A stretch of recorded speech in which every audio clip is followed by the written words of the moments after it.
Okay. Well, good evening, everybody. I'll call to order this regular monthly meeting of the Village of Shumasburg Board of Trustees. Do we have any changes to the agenda? I'm going to defer the EMS billing conversation or rate, forget how it is on the agenda, rate conversation for our next meeting. Next month or next meeting, which would be Wednesday night? Or the next meeting next month, next regular. Move to March. Any other changes to the agenda? This can just go under my report, but I had some conversation for the stormwater comprehensive plan and how we might think about scoring and rating projects within that.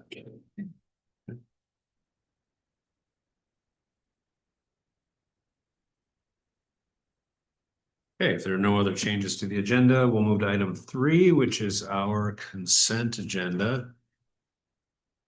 We have meeting minutes from our January regular meeting and last week's budget meeting on the 4th, as well as monthly abstracts. General fund abstract totaling $431,379.65.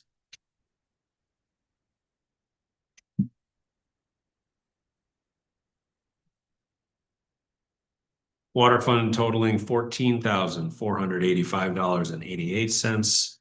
And sewer fund totaling $165,508.40. Would someone like to move the consent agenda for approval? So moved. Second. Comments, questions, need to pull anything from the consent agenda?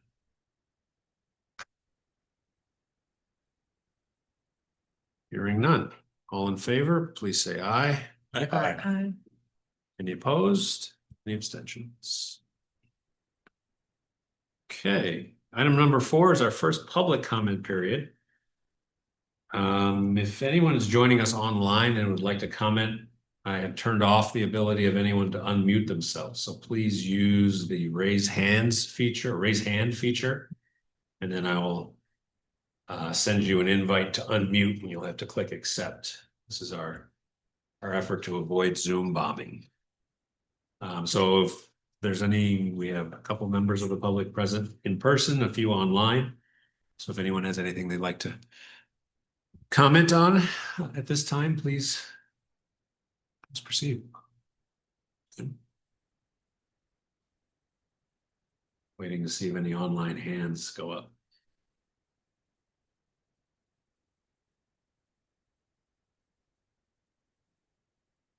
Going once. Sometimes the raise hand button is hard to find. Going twice, and we do have a second public comment period at the end of the meeting. So if there is no public comment, we'll move to item number 5, which is our formal public information session on the West Main Street sidewalk project. It is a requirement of the grant that we received to install the sidewalks, to have the opportunity to present the full plan to the public, receive feedback, and primarily just provide some comprehensive look at what the project's scope is and what will be involved. So with us from MRB Group, our engineering firm, is our Matt and Tom to walk us through it. We have what you see on screen as well as in person. Looks like a Google map with drawings on it. So I'll hand it off to either one of you.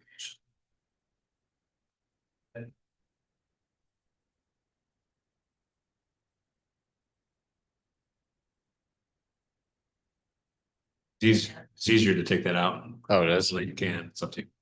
Whichever works for you. Okay. Whatever works best. Does this work? Okay. So, hello everyone. My name is Tom Fitzgerald. I'm with the MRB Group.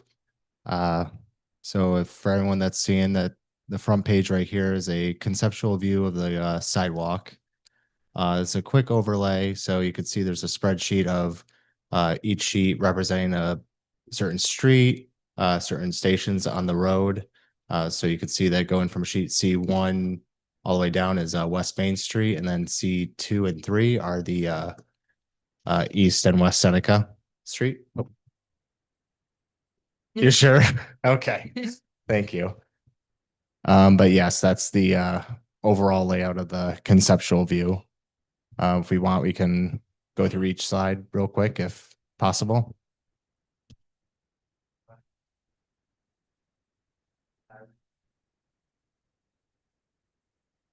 Sure. So on Main Street, we're thinking about going on the east side, or sorry, the west side of West Seneca Street, West Main Street. And then on East and West Seneca Road, we're going to be on the south side for East Seneca, and on the west side, we're going to be on the north side of the road on both sides. We can go on the next sheet. I'll show the intersection. So it'll be on the west side of Main Street along there. West Seneca Road will be located on the south, then east. Oh, sure. Oh, will be located on the north side.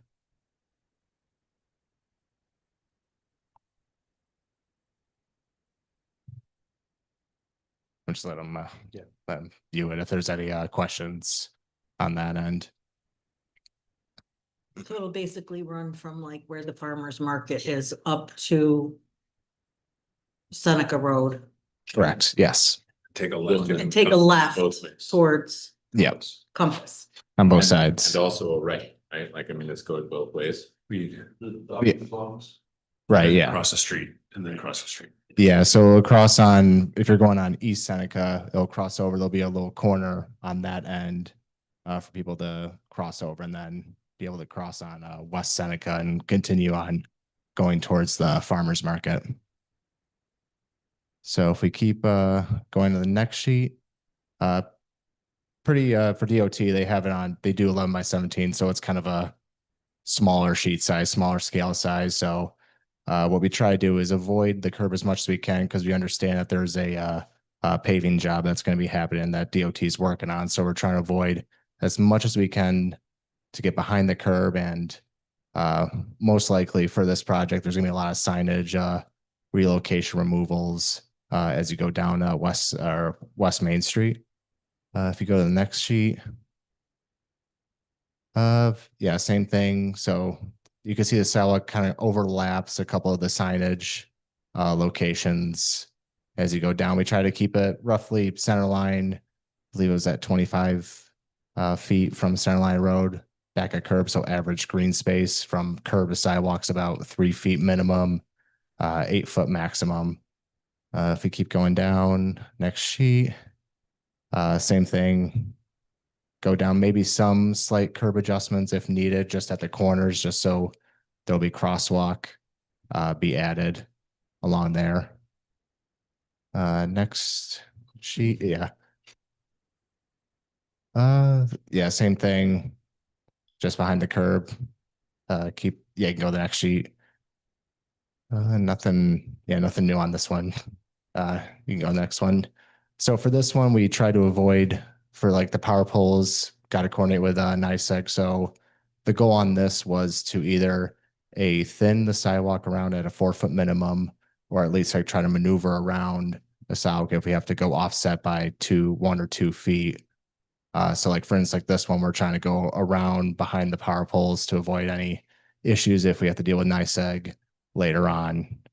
And if you go to the next sheet, or actually, yeah, go back real quick. Yeah, you could see how it bends down back and then goes up again and then bends past that other power pole right there. And if you go to probably the next 2 sheets over, let's see.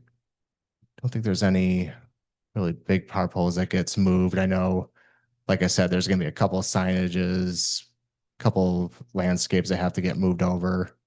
Go to the next one. Let's see. I don't think there's any power poles itself that are getting moved. Just it's going to be a few landscaping. I know for that person at that corner, there's going to be at least a grade release and possible small easement for the sidewalk, just how narrow the right-of-way line is right around there. And then the next sheet over. So here's where we're going to begin getting close to the farmer's market. So for this alternative, we're considering doing a concept of a retaining wall as it goes down West Main Street. And like I said, between the curb and the sidewalk, it's going to at least have a minimum of 8 foot green space, 8 to 7 feet, because I know that there is signages there, there's power poles along that. So we're trying to avoid it, or if we have to relocate signages, that's the closest thing we'll do. For alternative two, we're also considering yep, on alternative two, you can see there's a past there's that slope existing grade right there that we're looking towards going down to the farmers market. That'll be alternative two. So we're still considering of going down that way if it can meet the ADA requirements and we don't use as much retaining wall as compared to this one. If you go to the next sheet, continuing on retaining wall, certain space distance. If you go to the next one, we connect to the corner on West Main Street and what is that? Hector Street. So connect to the two existing sidewalk corners right there and it'll wrap around close to the bus stop and then close up to the farmer's market. And then that's kind of where the main design is going to be, down close to the farmer's market, where it's going to get a little challenging with the two possible alternatives that we have. And then I believe that's the end for West Main Street. So now we're on West Seneca. Pretty straightforward sidewalk layout. I know that for Tompkins County, I know that the property line goes to the center line. So there would possibly have to be a sidewalk easement on West and Seneca Road. And for this one, it's not as grade heavy or power pole heavy. For the next sheet over, some small minor adjustments. I know there's a culvert along there that goes right along the trailer park. So you just have to work around that side, around that retaining wall and head wall. And then the next sheet, same thing, just add some crosswalks along that driveway.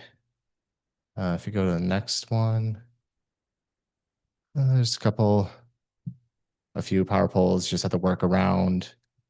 And if you continue on down West Seneca, yeah, it's pretty straightforward. It should be meet ADA and be pretty leveled out. And then continuing on,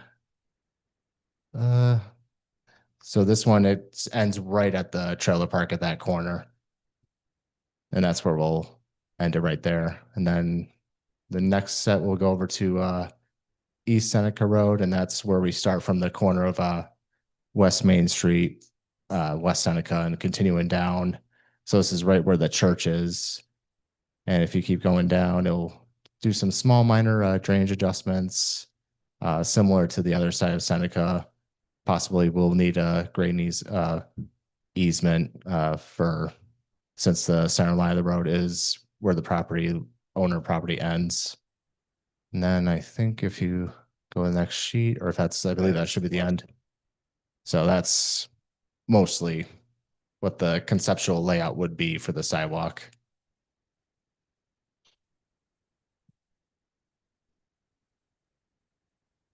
Sounds good. Thanks, Tom. Couple of touching points there.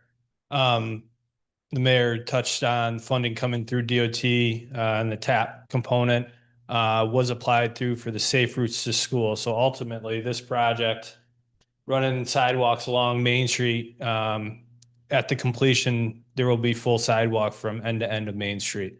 So huge component to the village. Very nice project.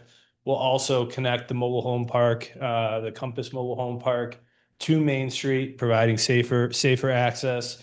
And then also looking at incorporating some of these, I think it's the Legion as well as the doctor's office, which will be in the town of Covert. In this area, there's, the transition between the village, town of Ulysses, and also town of Covert, Tompkins County and Seneca County. So there's that whole impact of likely some agreements that need to come into play. There may be easements when we get into final design, which will be the next step. That's where we'll start to really hone in the layout. I know in general, we've been in touch with DPW and, skirting sidewalks around poles.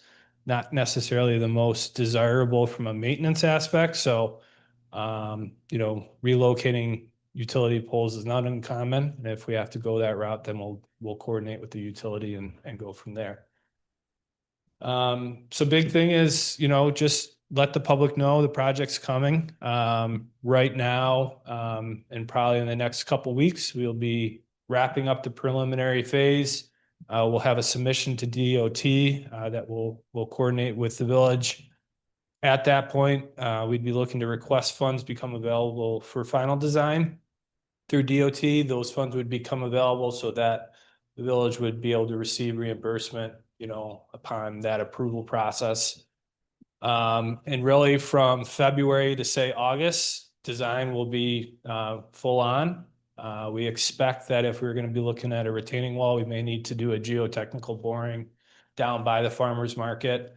That's been planned for and included in MRB services, so we would carry that cost as a pass-through, would solicit to DBEs, provide the pricing that we receive on those quotes and update the village before making a selection. And then come around between August and November, tentatively, depending on how things go, we would be looking to get submit to DOT for approval on the documents, followed with plans going out for bid, for public bid, with the intent, hopefully, if we stay on track for an April construction to target that spring construction season. Tom did touch on the DOT repaving project that is scheduled to occur after the village sidewalk project.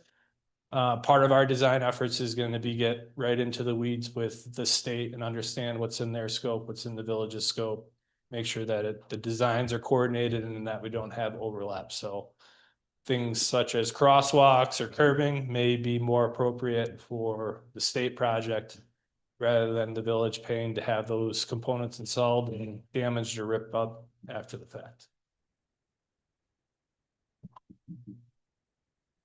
And that is the general run of the land. You can keep it. We can share that. Yep, we can share that with you. Any comments or questions? We'll start with the board. Any comments or questions for Matt or Tom? I do have a quick question. Looking at the intersection of Seneca and 96 there, Main Street. How did you think this through? I think it's the first slide. So like that northwest point, is that just a requirement of someone somewhere? It's probably Or like what's going on there? So that northwest corner you're talking about, The little island of sidewalk that does nothing?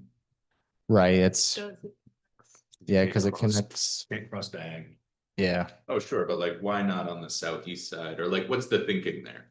Because there's power poles over there and guy wire, so we, on the conceptual side, we wanted to try to avoid like doing any issues with coordinating with NICEAG if we have to. Right. So just trying to avoid as much as we can. So my thought would be that there is a bus stop on that southeast side. So if you could have the crosswalk go to the bus stop, then it would really potentially serve a function. I haven't looked at like the site to know how that fits or anything, but worth considering for sure, I think, because that's just going to be disruptive to a property owner and Right. probably confusing to people who use it. Okay. So if we could go to the southeast side, I think that's more logical, at least from a distance. I don't know how that works out in practice. But also just looking at this, because the roads don't meet at a 90, Mhm.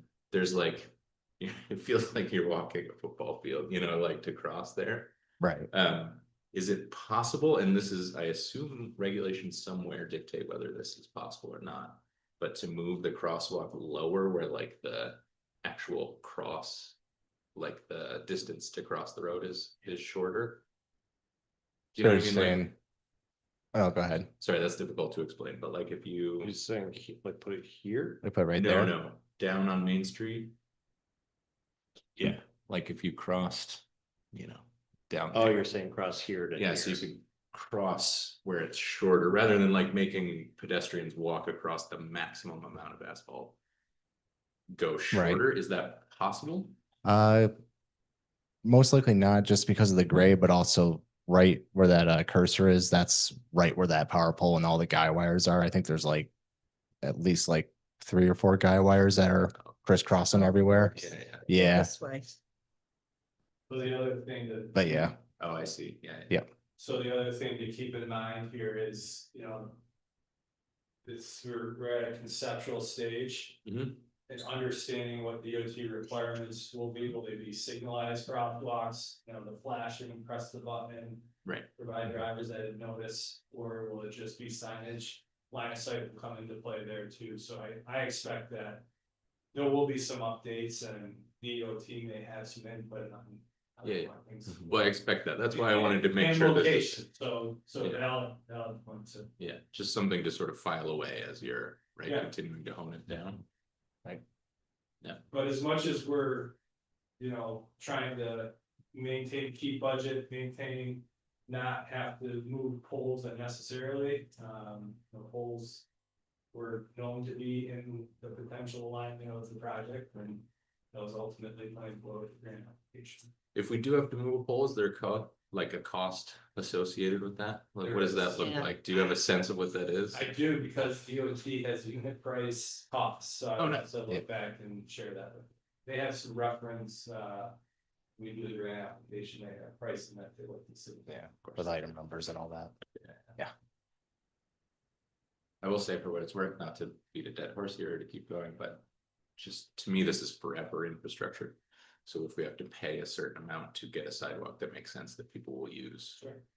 that's, I don't want to speak for the board on that, but No, I that's agree with definitely you, my because if gut it's not is- practical, people won't, Right, and then why did we spend anything? right, Yeah, because we have sidewalks already on Main Street or crosswalks that people don't use.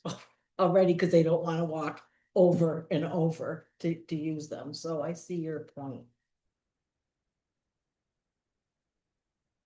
Other comments or questions from the board for Matt or Tom? I was just gonna reiterate, I think, Matt, you were talking with Dusty about noticing these jogs get really messy when trying to do like snow removal and management of the sidewalks. So just keeping that in mind. And it could be even maybe there's just one jog down and then it stays straight back here and one jog back could be a way to simplify it. Like, I think just continue to think of how to make it easier for snow management would be helpful. The thing to keep in mind is when we do develop these, grant applications, which ultimately got us to this point, DOT wants to see as much in the right of way, right? So we're somewhat confined to a boundary.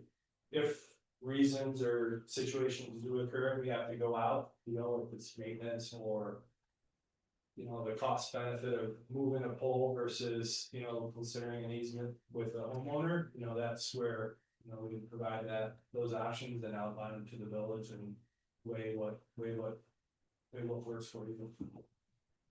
Yeah, that'd be good to think through. I know this is down the road, but how are individual homeowners gonna be notified about the time frame of when we're doing this? So, public informational meetings. There will be another public informational meeting before this project goes out to construction. And certainly, if we know there's a bidding schedule or construction schedule or certain areas will be started first, we would work with the village, provide those notifications. Typically, we'd have bi-weekly progress meetings throughout construction. There would be an on-site representative from MRB group, they'll be on the project. They're certainly able, willing to notify residents, hey, your road or your driveway is gonna get crossed this afternoon. You may wanna get your car out before, they go across with an excavator. So there'll be different options, and we have clients, communities that will actually post updated construction schedule. It can be as simple as, hey, from this mile marker to this mile marker, this section of properties will be impacted, or we have a map, live feed, where we see progress and kind of gives you a little bit of it, so. Lots of There's, options. there's, yeah, That's there's good. certainly option, and I think, knowing that these projects are gonna be coming back to back and the repaving will be more extensive than this. We'll definitely. Beware. Be aware and see it coming at them. Yeah, I think some of that's on us. at On this us, point, to right. decide how much we want to be putting our own resources into notifying people. I mean, we obviously mentioned the state of the village, but people are gonna forget between now and then, so. Somewhat leaning on the construction group and some leaning on us to push things out. Anything else from the board?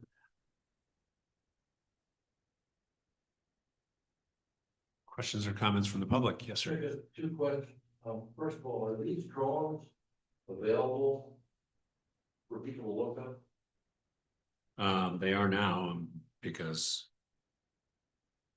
we just broadcasted them live during an open meeting, but we can post we have to, when we put it on the website, we have to make sure it's in big bold letters that this is a. Great. Right, the conceptual draft and conceptual. So the short answer is yes. Well, we haven't posted it on the website prior to tonight. The second question, I didn't understand anything about farmer's market section, which obviously is the most problematic. One alternative is you run it up. Current where the walkway walks now, the dirt walkway is now. Right, yeah. Maybe extend put a retaining wall back to widen that out to accommodate the sidewalk. The other one, you're talking about running it down Right, yeah, along below the abutment, below the hill, the slope. or above on top of the hill. If you, oh yeah, you got it right there. It's hard to see that. Right. So the lighter gray is sidewalk, the darker shaded gray is the retaining wall.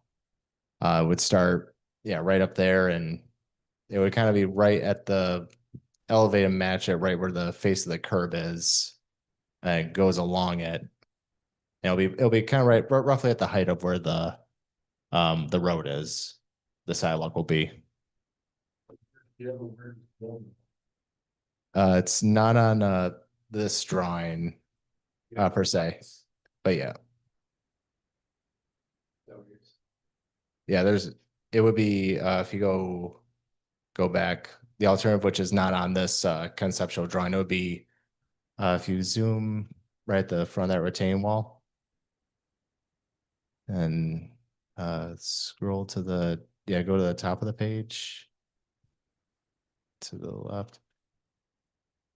So ideally, the alternative conceptually would be it would fork to the right and then go down that existing grade where that if you scroll down. Yep.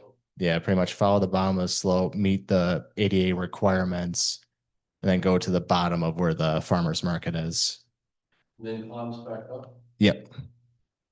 Where the old road was, where the old Main Street road came up.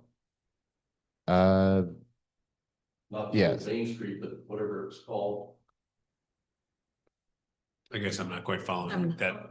Oh, So it's hard to imagine without seeing it.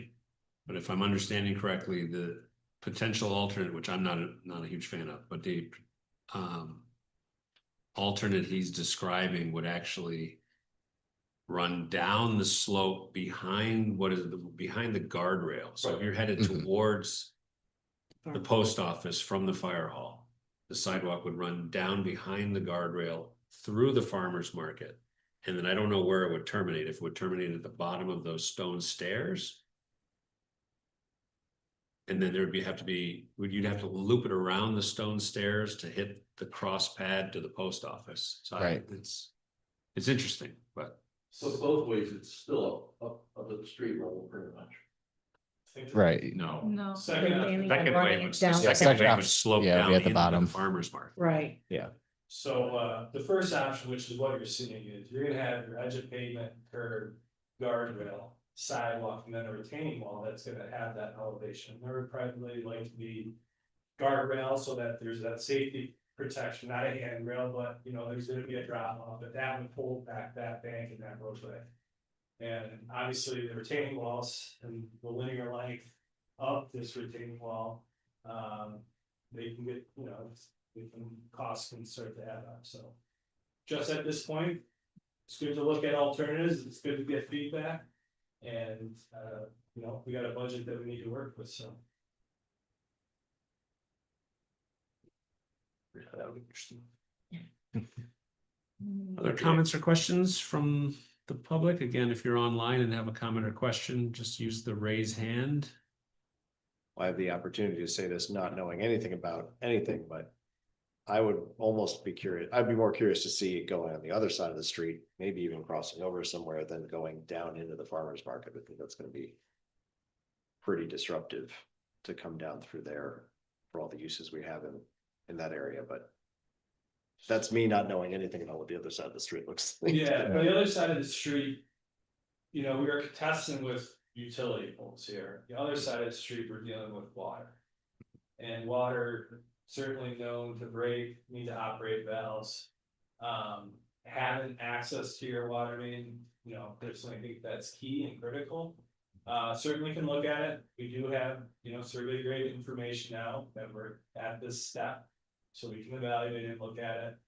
But I wanna say about halfway up Main Street is where water runs to and stops. Unless it's true.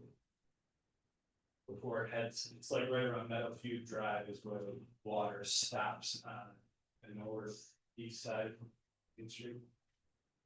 So that's one thing that we'll have to consider. Stormwater is part of the curbing, sewers, I believe, in the middle of the road. We do have natural gas on the side of the road that we're proposing the sidewalks, but it isn't shown as a town. How does Phil?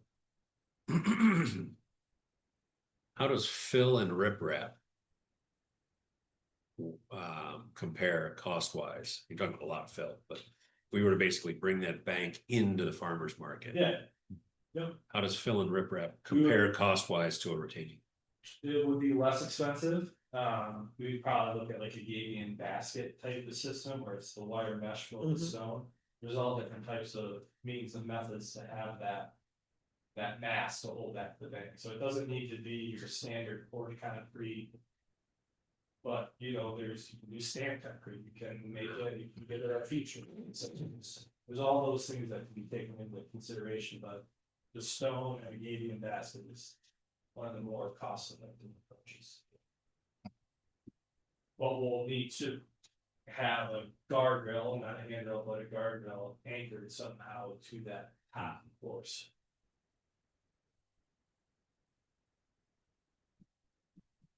Other comments or questions?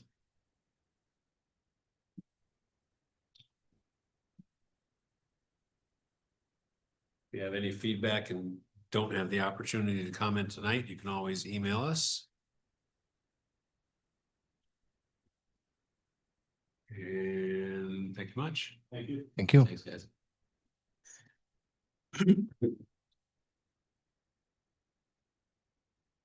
Okay, item number 6, reports from this board. I don't have anything other than what's already on the agenda.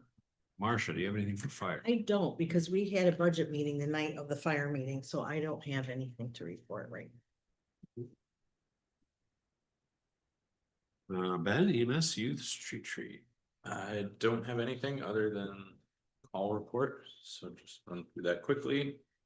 13 in the town of Covert, 7 in Hector, 6 in the village of Interlake, and 3 in the city of Ithaca, 1 in the town of Ithaca, 1 in Lodi, 7 in Mecklenburg, 1 in Newfield, 1 in Obed, 1 in Romulus, 30 in the village, and 24 in Ulysses, a total of 95, which is about on track. But that's really all I have. Bring it up next month. DPW, water, sewer, etc. Yeah, the only thing, as I mentioned at the top, was just to talk through briefly, stormwater capital plan or comprehensive plan. So we discussed that at the State of the Village over the weekend. And as you'll recall with that map of different projects, there's a number of different projects and we're thinking through how to prioritize them, and kind of the approach here is to have a set of scoring for the different projects, and if it scores higher, that kind of moves up the list. In talking with Matt on options for how to think about scoring these things. The current draft has scoring on a couple different axes, I'll call them. Severity, so just how much water is going through there at any point in time. Property impact, so the number of properties that we would expect to have an improvement from the project. The existing quality of stormwater infrastructure, so if there's nothing there, if there is something degraded there versus this is already upgrading something that's maybe undersized, but still there and functional and in good shape. Then the other one was traffic impact around the actual effort. How might that impact closing roads or other sorts of impact? I was talking with Matt a bit on other options and other, different approaches we might think about. And he suggested things around like funding availability, how likely it is that we think we could get funding for. That's a bit of a guess, but that's an option. Cost feasibility, just how expensive or inexpensive it is, depending on how we want to think about that. Things like environmental impact, so what we might expect to improve downstream from this project as far as impact on environment and possibly things like green infrastructure. So like if we're doing something that isn't just kind of moving the water more quickly, but is maybe trying to slow down the water in some way, some of the camp projects that we've talked about in the past. So that is kind of an overview of different ways we can think about these projects. I wanted to bring it here, in case off the top of the head, anyone had thoughts on ways they might want to score and rank and prioritize stormwater projects. And then just in general, if you kind of leave this meeting and noodle on it a little bit and have some thoughts, you can send them my way. So we can kind of think about how we want to prioritize the stormwater projects in that draft, and we can continue to have this conversation as we review that draft, give any feedback, and then finally adopt the draft. But I just wanted to kind of start the conversation here. If there's any thoughts on the top of my head, otherwise it's just kind of seeding the conversation for future conversations. I'm sure there's more complaints we get on certain particular areas in the village than there are in others. So Yeah. that would be a priority, I would think, where you get the most Right.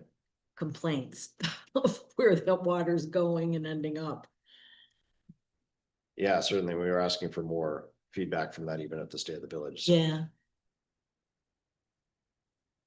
I think the only thing I would consider is, you're talking about slowing down water yeah.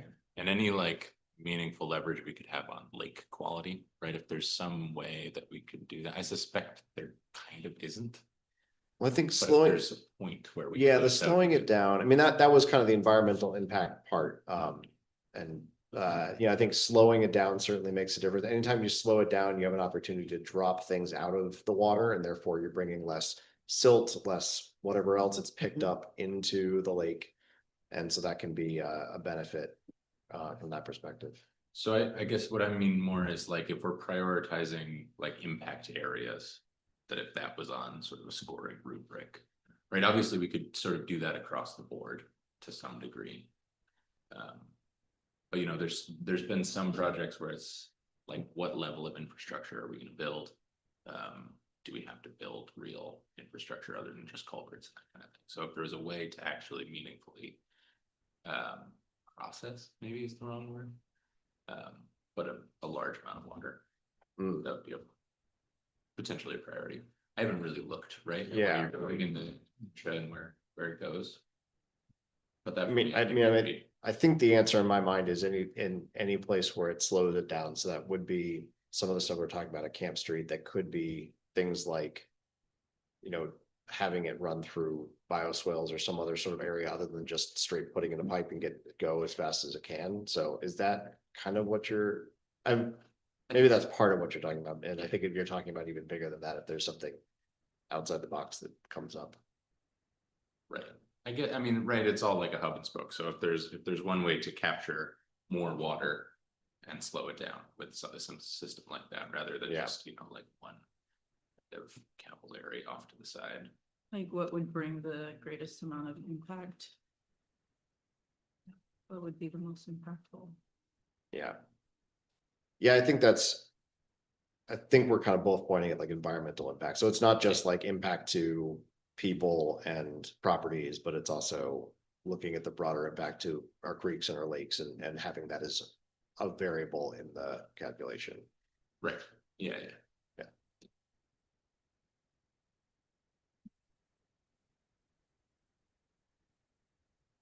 Thoughts? The only thing that comes to my mind is, I don't know what the eventual recommendations will look like, but if any of it involves work that needs to be done on private property, that would seem to deprioritize it. Mm. From just a practical standpoint, the fewer easements that are needed and the more work that can be done in existing rights of way would seem to be higher priority, because it's easier to get at. Particularly if we go after any grant money for any of it. I think anything that involves grant money and easements is probably going to be more, not always, but seems like it could be a problematic Yeah. piece of the application itself. Yeah. Unless we have easements in hand, which One way I was thinking about it though is like, I almost want to pull apart like how hard is it to do from how impactful it would be, because I think the hardness is going to be its own limiting factor. We can have a top priority from impact, and if we can't find the money and it costs us $5 million, we're not going to do it. But I think I'd still want to know that that was actually still a pretty high, important and high value sort of project. Maybe that's worth teasing out separately, or even just calling out in some of the project details, like where we think the implementation struggles will be, but I wouldn't want to not go after something because we think it might be hard, even if we think it's really impactful. We would give it a shot.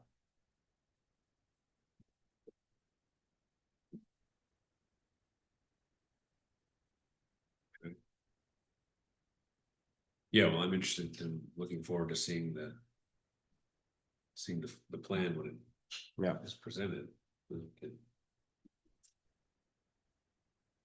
I wonder if developing a scoring system will seem more obvious once we see the recommendations, potentially. It's possible. I think with anything, this is a good place to let's start with a draft that feels 80% right. And then I think you're right. I think we'll look at it and sit with it a little bit more, and we might kind of intuit a sort of prioritization. We can kind of figure out how to put a number on that intuition.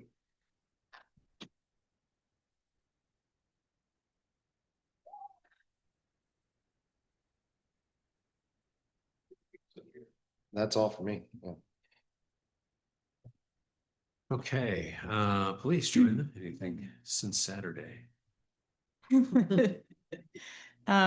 Just the January report from Chief Nelson.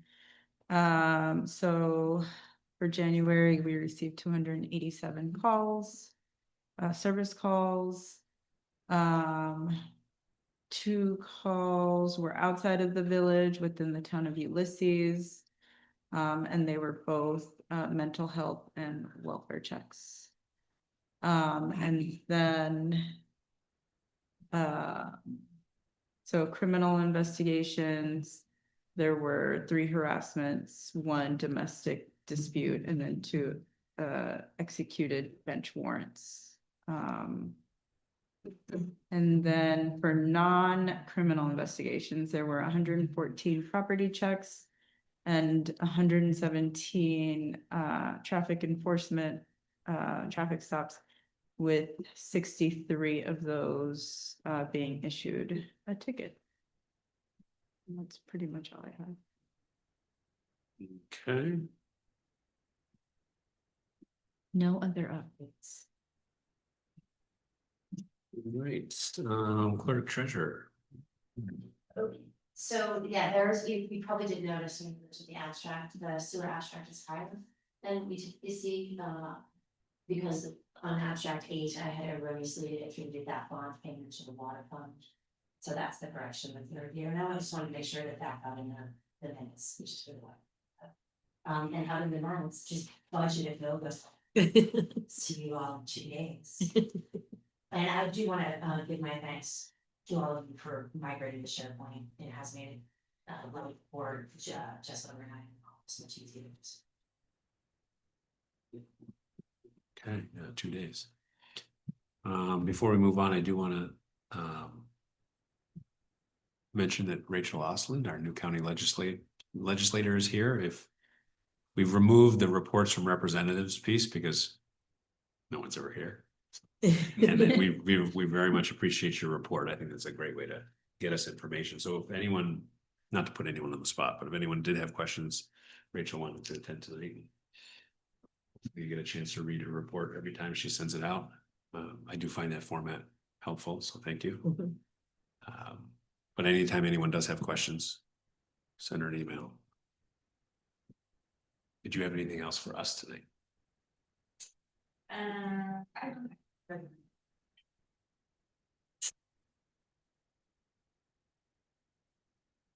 Week over here. At our next meeting, which is February 17th, we're gonna have a presentation from Terry Carroll, who's the Chief Sustainability Officer for the county. He's gonna be talking about the current NYSEG rate case, and then we're also gonna have a representative from NYSEG there giving a short presentation on their perspective inside of the rate case. So if anyone in the public wants to come and give public comment on their thoughts and feelings about their rates increasing, that would be great. And then that kind of gives the legislators an opportunity to hear the public comment and then hopefully repeat those questions directly to NYSEG when we have a chance to talk to them after their presentation. I have a question. How's the new Code Blue shelter working out for the one that's at Found? It's working really well. Wow. Yeah. I've been in there once. I went in on Christmas and it was warm and people seemed in Do you know what the good average spirits. amount of people are that are? 40 to 50. It seems to be the Oh, that's average. Good. I think county administration said that during the most recent winter storm, it went up to about 70. But that's about where we are.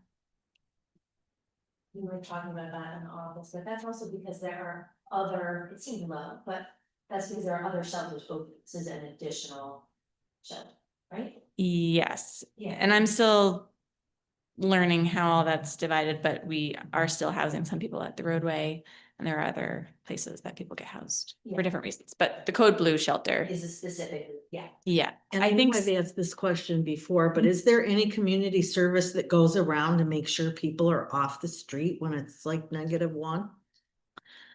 I don't know. That's a really good question. I will ask. Okay. And I know that for the new shelter, so it's run by Volunteers of America. They have, and I can double check that this is already going on, but the plan was that they would have a van that would also be driving around and could pick people up. So people can call and say that they need a ride to the shelter. So that's a little different than what you're saying. You know, Yeah. I don't know that van is like proactively driving around or that people Uh-huh. are necessarily walking around. But if someone needs a ride to the shelter and can't walk there, they can certainly call and get a ride over. So that's it. Thank you.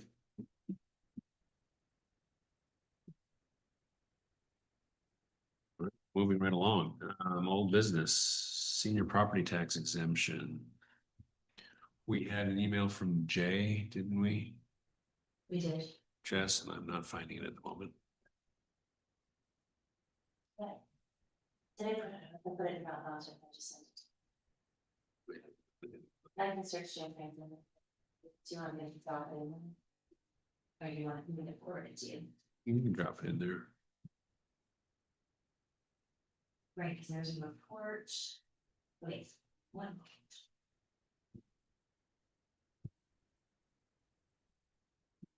All my emails from him are about our village-wide assessment. Okay. Oh, yes, This is from a couple weeks ago? Yeah. 2 weeks ago? Okay. I've got it. Just asked him for a rough calculation on what the Right. impact would be if we went to the higher number.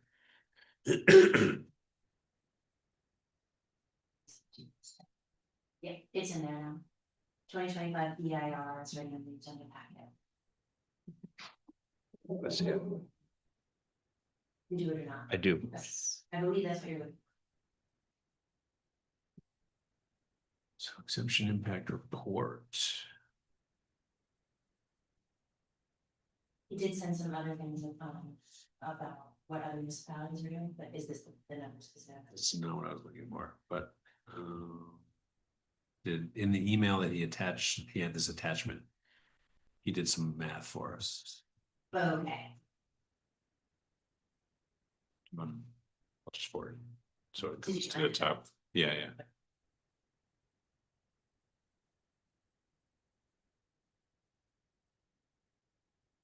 Just forward it so it comes to the top of everyone. Sorry.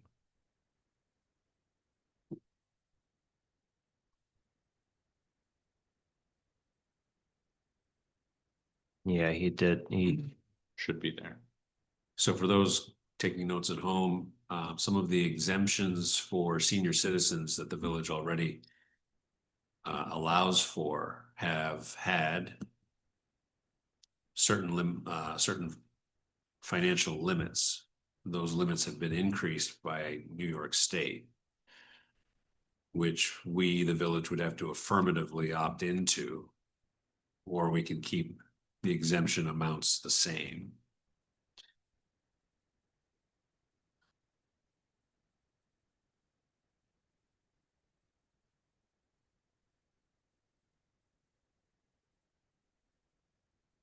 Okay, so we're looking at about a 1 point something cent change to the tax rate, plus or minus.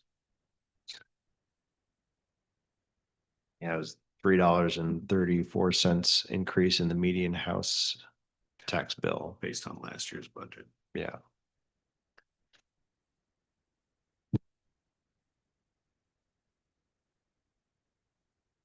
So I don't think there's a rush. We have to make this change, I believe, by local law. Which we don't have time to do by March 1. So if we did it by March 1, it would apply to next year, 2027 village taxes. If we don't make the March 1 deadline, we'd be looking at the June 1, 2028 tax levy. Otherwise, it'll remain what it is already, right? Otherwise, it will remain what it is already. Actually, is this local law or resolution? I think you're right that it's local law. I think it's local law to adopt the exemption. I don't know if it is to increase the change. Yeah, I think it's a resolution. Well, before we worry about that, what's the general temperature of the board about increasing or keeping the same?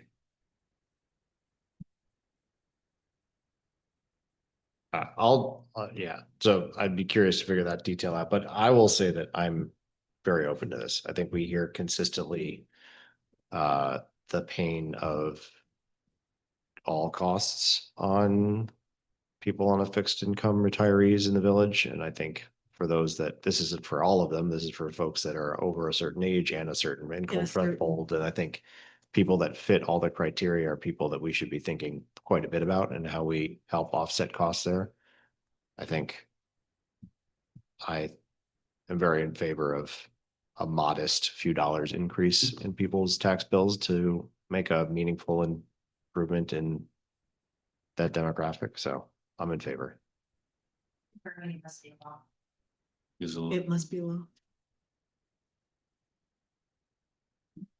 I'm with you, Ben.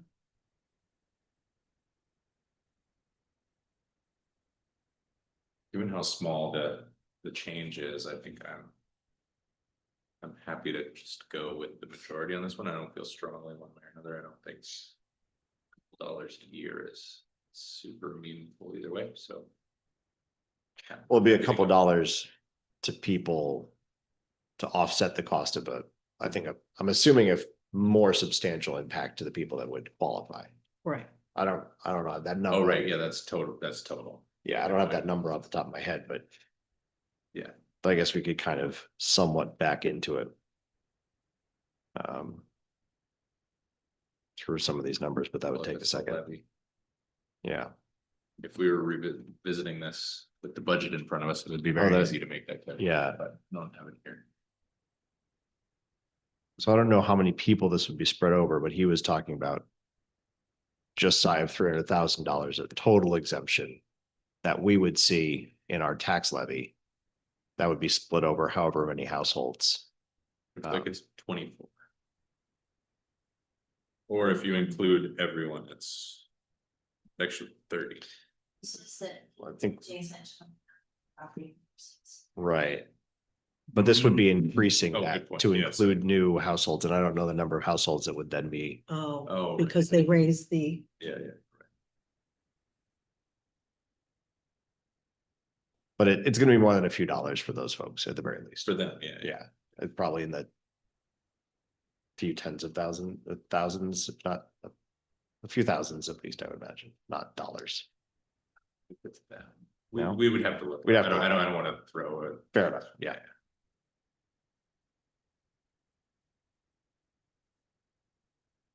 Oh, but that's in, yeah, and I think I'm not doing that right, because that's in levy, not in, or anyhow. The math is not to be done off the top of my head right now. do we want to rethink this? Since we're going through budget, So why don't we, well, we can't adopt the local law in the next 2 weeks. right? So why don't we just, you'll make a note, let's bring this back. Let's bring this back in June, Okay. With, at that time, data points. data points, and then a draft local law to introduce. Okay, If we want to move forward with it, we can schedule a public hearing for July or August. we wanna know current impact, current, the 29 households, what that current exemption is. The increased total number of households, how much elective dollars they saving and the collective impact, the median impact. I'm more interested in, yeah, the savings to the what the increase in savings would be Okay, to those already receiving it. that way. I don't think we'll be able to project. We won't know because who we would don't have that qualify. income information. Jay won't know who would qualify with the new limits, but he'll know what the change will be for the people already getting. Oh, okay. Right. You won't, okay, They'll have to apply for it. okay. Okay, And then we'll have a new budget to apply the change to. If it's still around a penny to the rate, then okay, I don't think there's a reason not to do okay. it. But yeah, let's flag that for June. Let's not get to next spring and not have a decision.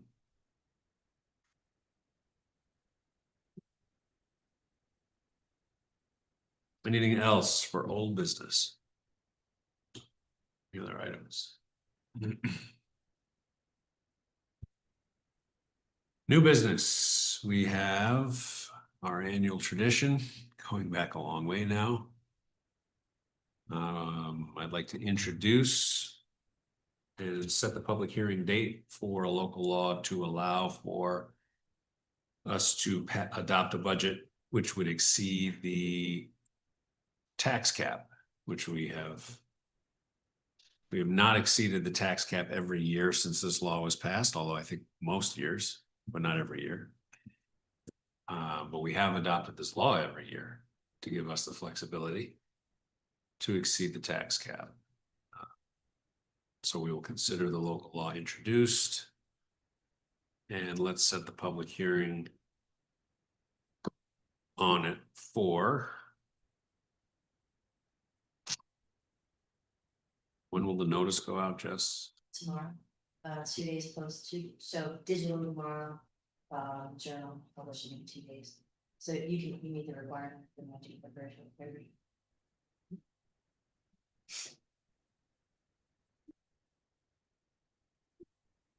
We could also do it in March.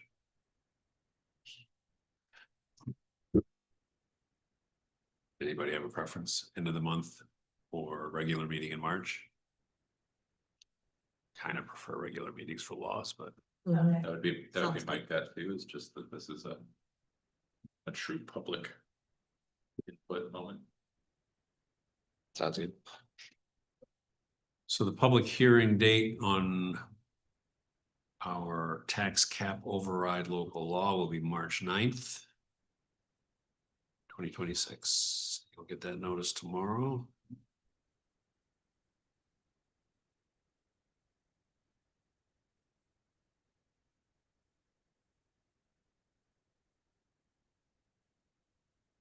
And next item of new business is an address assignment. Any background on this, Jess? Just a, May recall, that, Tom Ford Jr. split off his property there on South Street, to build a duplex, for his mom and then another resident, it needs a street address assignment, he's requested 69 apartment 8.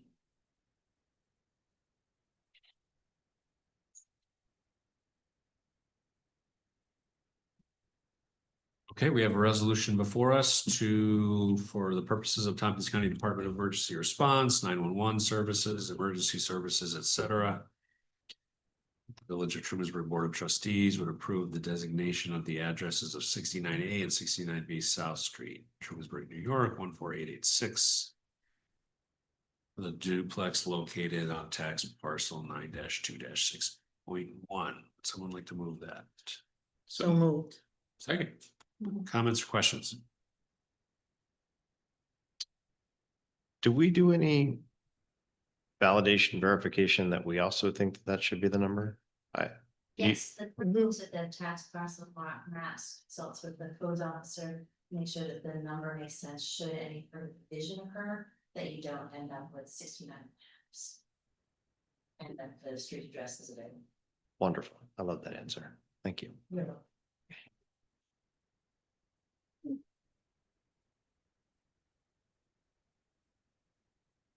Random in the weeds comment for Tompkins County. There has been some conversation in the past about whether local municipalities should be setting addresses. There are at least a dozen that I can think of. Addresses with the same name and similar street numberings in different municipalities across a county line that have caused issues in the last few years. They went to Main Street, but it was actually the other Main Street kind of thing. So you just, In different counties. They're in different counties, but are actually across the street.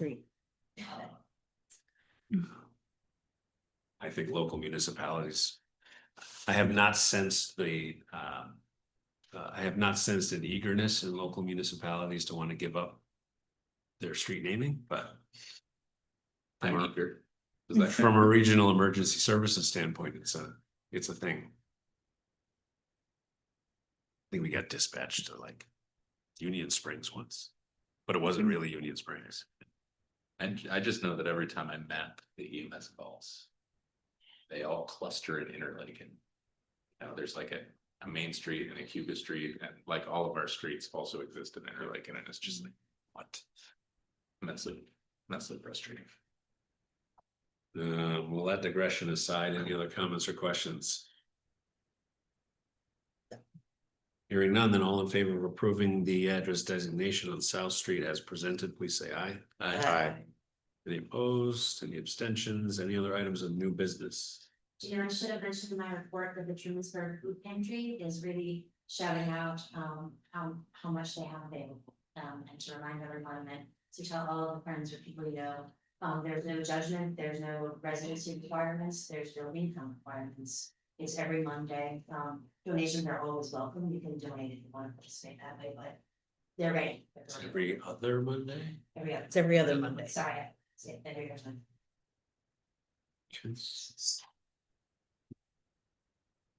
Okay, other items of new business.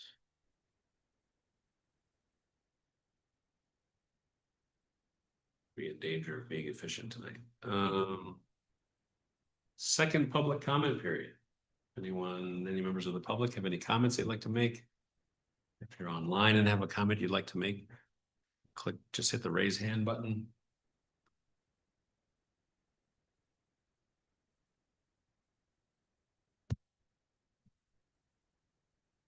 Nope, sure.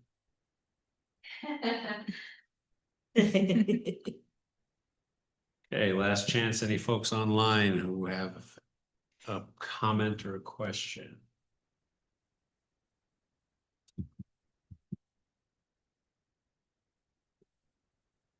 Okay. Do we have need of an executive session? Don't look at me. If not, I would entertain a motion to adjourn. Damn. So moved. Second.